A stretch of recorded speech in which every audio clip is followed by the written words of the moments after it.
আশাকর্মীরা কত ভাতা পান কেউ আইডিয়া করতে পারেন? কেউ জানেন? যারা সাধারণ মানুষ, যারা আশাকর্মীদের চোখে দেখেন, পাড়ায় নির্দিষ্ট ড্রেস পরে আশাকর্মীরা বাড়ি বাড়ি যাচ্ছেন এবং অত্যন্ত গুরুত্বপূর্ণ একটা দায়িত্ব পালন করছেন, তাঁদের মাত্র 5,250 টাকা ভাতা দেওয়া হয়। এবং এই সরকার আশাকর্মীদের মানুষ বলে জ্ঞান করেন না। আপনারা জানেন, বেশ কিছুদিন ধরে আশাকর্মীরা লাগাতার স্বাস্থ্য ভবনের কাছে বসেছিলেন। 1,000 টাকা তাদের ভাতা বাড়ানো হয়েছে। আজকের দিনে দাঁড়িয়ে যখন বিভিন্ন রাজ্যে 21,000, 22,000, 28,000, 32,000 টাকা পর্যন্ত আশাকর্মীদের হাতে টাকা তুলে দেওয়া হয়, তখন এ রাজ্য সরকার আইনজীবীদের পেছনে পয়সা খরচা করেন। এক এক দিন এক একটা আদালতে মামলা লড়াইয়ের জন্য ভারতবর্ষের প্রখ্যাত আইনজীবীদের অ্যাপয়েন্ট করেন, যাদের এক একজনের ফিস শুনলে আপনাদের মাথা খারাপ হয়ে যাবে। পার ডে সুপ্রিম কোর্টে গিয়ে হয়তো 2 কোটি টাকা, 3 কোটি টাকার আইনজীবীদের পেছনে খরচা করে আসে। আচ্ছা, দরকার আছে কোনো বলুন তো? প্রতিদিন সংবাদপত্রে বিজ্ঞাপন দিয়ে কত কোটি টাকা দিয়ে আনন্দবাজার, বর্তমান, আজকাল, প্রতিদিন, নিউজ 18, জি 24 ঘন্টার মতো চ্যানেলের কে নিজের বশ্যতা স্বীকার করিয়ে রাখেন। প্রতিদিন কত কোটি টাকা খরচা করেন বলুন তো? আমি আজকে প্রশ্ন করছি আপনাদের কাছে। এ রাজ্যের প্যারা টিচারদের যেমন বঞ্চিত করা হয়, সিভিক ভলেন্টিয়ারদের যেমন বঞ্চিত করা হয়েছে, ICDS কর্মীদের যেমন বঞ্চিত করা হয়, ঠিক একইভাবে আশা কর্মীদেরও প্রতারিত করা হচ্ছে, বঞ্চিত করা হচ্ছে। সরকার করবে না। যারা আশা করছেন, যারা আশার ছলনে ভুলে ভাবছেন দিদি তো লক্ষ্মীর ভাণ্ডারটা দেয়, কেন আশা কর্মীদের 22,000 টাকা মাইনে মিনিমাম দেবেন না এই রাজ্যে, বা 26,000 টাকা মাইনে ভাতা কেন দেবেন না? অসুবিধাটা কোথায়? সরকারের টাকা নেই, আলবাত আছে, সে টাকাটা খরচা করবো আমি বাজে খাতে। নিজের হাসি মুখের বিজ্ঞাপন দিয়ে কোটি কোটি টাকার প্রতিদিন খবরের কাগজে আপনারা দেখেছেন। আর এই আশা পরিবারের আশা কর্মীদের, তাদের পরিবার নেই। আমি আজকে এক ভদ্রলোকের কথা শোনাব। তিনি প্রান্তিক গ্রামে, প্রত্যন্ত অঞ্চলে গ্রামে চাষ করে প্রচণ্ড পরিশ্রম করে কোনো রকমের সংসারটা ধরে রেখেছেন। তার স্ত্রী আশা কর্মী দুঃখ করে বলছেন, আমি অডিওটা আপনাদের কাছে শোনাব। বলছেন, কি কষ্ট, কি যন্ত্রণা নিয়ে বেঁচে আছি স্বর্ণবাবু বলতে পারবো না। আমি কিছুটা অংশ তার রেকর্ড করেছি। বলছেন, ছেলেটাকে বিশাখাপট্টনম নামে পড়তে পাঠিয়েছি, ধার করে বিভিন্ন জায়গা থেকে টাকা নিয়ে অনেক কষ্ট করে ছেলেটাকে পড়াতে পাঠিয়েছি। আচ্ছা, তার স্ত্রী যদি একটু ভদ্রস্থ রোজগার করতো, সেই ছেলেটা তো আমাদের কলকাতা শহরে কোথাও একটা জায়গায়, ভদ্রস্থ জায়গায় পড়াশোনা করতে পারতো, বা বিশাখাপট্টনমের খরচাটা তো তার স্ত্রীও ব্যয় করতে পারতেন। আমি বলছি, কোনোদিন এই মহিলা করবেন না। নবান্নের 14 তলায় যিনি বসে আছেন না, তিনি আশাকর্মী, অঙ্গনওয়াড়ি কর্মীদের কর্মী বলে মনে করেন না। কেন তাদের রাস্তায় থাকতে হবে? কেন তাদের আন্দোলনে থাকতে হবে? কেন তারা স্বাস্থ্য ভবনের কাছে হত্যে দিয়ে পড়ে থাকবেন? প্রশ্ন করবেন না আপনারা? আচ্ছা, মহিলাকে না তাড়ালে এটা হবে না। মহিলার দৃষ্টিভঙ্গিতেই হচ্ছে আমার জমিদারি, আমি যা ইচ্ছে তাই করব। আমি শিক্ষিত বেকারদের চাকরি দেবো না, স্কুলের শিক্ষকের পদ ভ্যাকেন্ট থাকবে। 3 লক্ষের কাছাকাছি স্কুলের শিক্ষকের পদ অপূর্ণ ভাবতে পারেন আপনারা? সিভিক ভলেন্টিয়ার থানাগুলো 1/3 স্টাফ নিয়ে চালানো হয়, সেখানে 90 জন পুলিশের কর্মী থাকার কথা আছে, 30 জন। গ্রুপ ডি পরীক্ষা, সেখানে এই মুহূর্তে দাঁড়িয়ে 16 লক্ষ ছেলে মেয়ে পরীক্ষা দিচ্ছে, 8,000 ভ্যাকেন্সি করা হয়েছে। অথচ 45,000-এর ওপর স্কুলগুলোতে অশিক্ষক কর্মচারীদের ভ্যাকেন্সি আছে। সেখানে তো আপনাদের ঘরে ছেলেমেয়েরা কাজ পেতে পারত। একজন আশাকর্মীকে যদি 22,000, 28,000, 32,000 টাকা মাইনে দেওয়া হতো, ভাতা দেওয়া হতো, কি মহাভারত অশুদ্ধ হয়ে যেত। একটু নিজের হাসি মুখের বিজ্ঞাপন প্রচারটা একটু কম হতো, তাই তো? আমি বলছি, আপনারা আশাকর্মী যারা, আপনাদের বললে অবাক হবেন। সেটা হচ্ছে, গোয়াতে গিয়ে নির্বাচন লড়তে গিয়ে বলেছিলেন প্রত্যেক মহিলার হাতে 5,000 টাকা করে দেবো। লক্ষ্মীর ভাণ্ডার ওখানে 5,000 টাকা, পশ্চিমবঙ্গে সেটা 1,500 টাকা। এবার আপনার ঘরে ছেলেটাকে বেকার রেখে দেওয়ার জন্য 1,500 টাকা পকেটে গুঁজে ভোটটা টানার চেষ্টা হচ্ছে।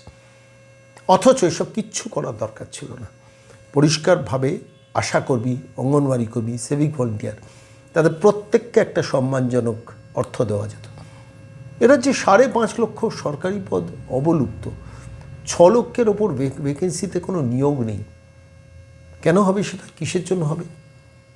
কিছু থেকে করতে গেলেই বলবে, সরকার বলবে আমার টাকা নেই, অথচ ভাড়ারে টাকা আছে। টাকাটা কোথায়? টাকাটা যাচ্ছে ওই খাতে। আমি বলছি, মিড ডে মিলের কর্মী যারা, তাদের জীবনটা কিভাবে চলছে? নর্থ বেঙ্গল স্টেট ট্রান্সপোর্ট কর্পোরেশনের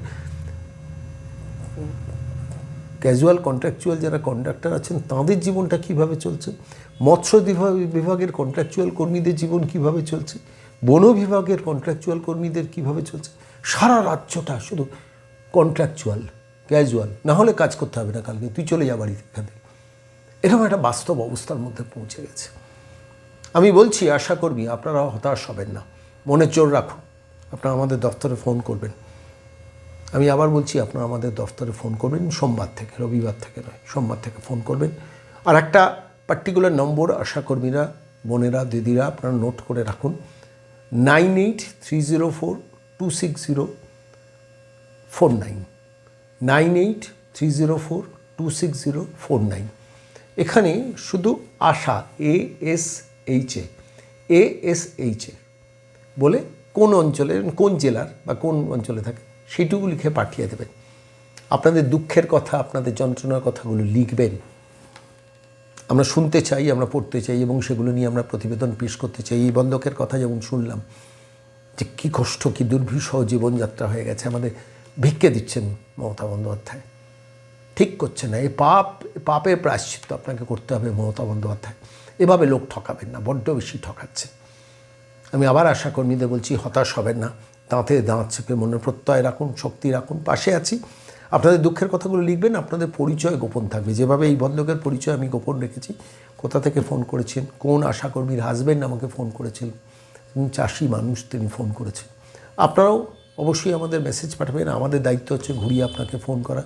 মনে রাখবেন, ASHA বলে যে এলাকার, শুধু নামটা দিয়ে রাখবেন। আপনাদের সঙ্গে যোগাযোগ করার দায়িত্ব আমার, আপনাদের পরিচয় গোপন রাখার দায়িত্ব আমার, এবং আপনাদের দুঃখের কথাগুলো ওখানে লিখে পাঠাবেন। দিদি, মনে জোর রাখুন, শক্ত থাকুন। আশাকর্মীদের মাইনে 28 থেকে 32,000 টাকা করতেই হবে, ন্যূনতম দাবি। এই লড়াইটা কিন্তু দীর্ঘমেয়াদী লড়াই। কীভাবে করবেন, কোন পথে করবেন, সেটা নিয়েও আমরা কাজ করব, নিরন্তর কাজ করব, পাশে থাকব। আপাতত চলুন, একজন আশাকর্মীর স্বামী আমাদের দফতরে ফোন করেছেন, কি বললেন শুনুন। নমস্কার দাদা, সন্ময় বলছি। হ্যাঁ সন্ময়বাবু নমস্কার। হ্যাঁ, বলছি আপনি গ্রাম বাংলার একজন প্রান্তিক চাষি। আপনার স্ত্রী আশাকর্মী হিসেবে কাজ করেন, ঘরে ঘরে দরজায় দরজায় ঘুরে দিনের পর দিন। কত টাকা ভাতা পান মাসে? 5,250 টাকা। 5,250 টাকা চলে যায় সংসার তাতে? সংসার কি করে চলবে? বাড়িতে কে কে আছে আপনার? বাড়িতে আমি, আমার স্ত্রী, আমার ছেলে আর মেয়ে। তাদের পড়াশোনা করিয়েছেন ওই 5,250 টাকায়? না, করতে পারিনি। আমরা কৃষক, চাষবাস করি। আমার ছেলেকে বিশাখাপত্তনম কলেজে ভর্তি করেছি, খাটাখাটনি করে পড়াতে পাঠাই, সেখানে পড়ছে কলেজে। বিশাখাপত্তনমে কলেজে পাঠিয়েছেন, তাই তো? হ্যাঁ হ্যাঁ হ্যাঁ। আর আজকে দাঁড়িয়ে আপনার স্ত্রী 5,250 টাকা দান পাচ্ছে, তাই তো? হ্যাঁ হ্যাঁ হ্যাঁ। তো না, মানে আমি বলছি এটা এটা তো ভিক্ষের মতো সমান না? মানে প্র্যাকটিক্যালি ভিক্ষে দিচ্ছেন মমতা বন্দ্যোপাধ্যায় সরকার। আমি জানি একাধিক। বলুন বলুন। একদম ভিক্ষা দিচ্ছে, মানে এইভাবে বাড়ি বাড়ি গিয়ে শিশুদের দেখছে। মমতা ব্যানার্জি কি জানে না? বাড়ি 1,000 টাকা বাড়িয়ে দিল, ভিক্ষার মতন দান দিল। আপনি কি জানেন যে সুপ্রিম কোর্টে গিয়ে প্রতিদিন 1 কোটি টাকা 2 কোটি টাকা আইনজীবীদের পেছনে খরচা করেন এই মহিলা? হ্যাঁ, সে কপিল সিব্বল এসেছিল, আমি জানি। ওদের পিছনে কোটি কোটি টাকা খরচা করছে, পূজা মেলা খেলা সবই করছে। 6টা দিনের জন্য 1,30,00,000 টাকা সিব্বলকে পেমেন্ট করেছে। আপনি সেটা নিয়ে আমরা প্রতিবেদন করেছি, আপনি হয়তো দেখেছেন। আচ্ছা আচ্ছা, হ্যাঁ আমি দেখিনি ওটা। আর আশাকর্মীদের জন্য 5,250 টাকা ভিক্ষের দান। ভিক্ষের দান মমতা বন্দ্যোপাধ্যায় করবেন না। আপনাকে আমি পরিষ্কার বলছি, মমতা বন্দ্যোপাধ্যায় মনে করেন যে আশাকর্মীদের আর অন্য কোথাও যাওয়ার জায়গা নেই, ফলত উনি করবেন না। এটাই হচ্ছে বাস্তব ঘটনা। এটা আমিও বুঝি, আশাকর্মীরা বুঝে, অঙ্গনবাড়িও বুঝে, সবাই বুঝে, করবেন না। তা কারণ উনি মাসে আনন্দবাজার বলুন, বর্তমান বলুন, অন্যান্য কাগজগুলো, সংবাদ মাধ্যমকে কোটি কোটি টাকার বিজ্ঞাপন দেন, এবং শুনলে অবাক হবেন যে প্রতি মাসে বিল, প্রতি মাসে এখন সংবাদ মাধ্যমের মিডিয়াকে পেমেন্ট করে দিচ্ছেন। উকিলদের পেমেন্টটা নিয়মিত পেমেন্ট করে দিচ্ছেন। যাই হোক, শক্ত থাকুন, মনে জোর রাখুন, স্ত্রীকে বলবেন। আপনার পরিচয় আমি ইচ্ছে করেই দিলাম না, না, কারণ আশা কর্মীরা আন্দোলন জারি রাখবে যদি না হ্যাঁ, অবশ্যই রাখবে ওরা। এই মহিলাকে তাড়াতে হবে দাদা, আমি আপনাকে পরিষ্কার বলছি। আমি জানি ওই মহিলাকে তাড়াতে হবে, না হলে ভাতার সরকার চলবে না। আপনাকে একটা কথা বলি, সারা পশ্চিমবঙ্গে নয়, সারা ভারতবর্ষের মধ্যে সব থেকে কম কলঙ্ক। আশাকর্মীরা ভাতা পান, হ্যাঁ, সব থেকে কম। এমনও রাজ্য আছে যেখানে 26,000 32,000 টাকা আশাকর্মীদের দেওয়া হচ্ছে, আর এখানে পশ্চিমবঙ্গে, তামিলনাড়ু কত দিচ্ছে? হ্যাঁ, পশ্চিমবঙ্গে তামিলনাড়ুতে কত দিচ্ছে আপনি জানেন? 21,000 আমি শুনেছি। 21,000। আমি বলছি 21,000, 22,000, 26,000, 30,000, 32,000 30,000, হ্যাঁ। সমস্ত রাজ্যগুলোতে দেওয়া হয়। পশ্চিমবঙ্গের ক্ষেত্রে 5,250 টাকা। তার কারণ তার হাসি মুখের বিজ্ঞাপন দিয়ে আনন্দবাজারের মতো পত্রিকা গোষ্ঠীর মুখ বন্ধ করা, মিডিয়াকে কিনে রাখা, আর এক শ্রেণীর আইনজীবীকে দিয়ে কোটি কোটি টাকার বিলের পেমেন্ট মেটানো। লড়াই জারি রাখুন আশাকর্মীরা, সবাইকে এই বার্তাটা দেবেন দাদা। হ্যাঁ, সব আমি ফেসবুকে পাঠাবো। সন্ময় বাবু, আবার নমস্কার জানাই। আপনি নমস্কার। নমস্কার, ঠিক আছে। নমস্কার।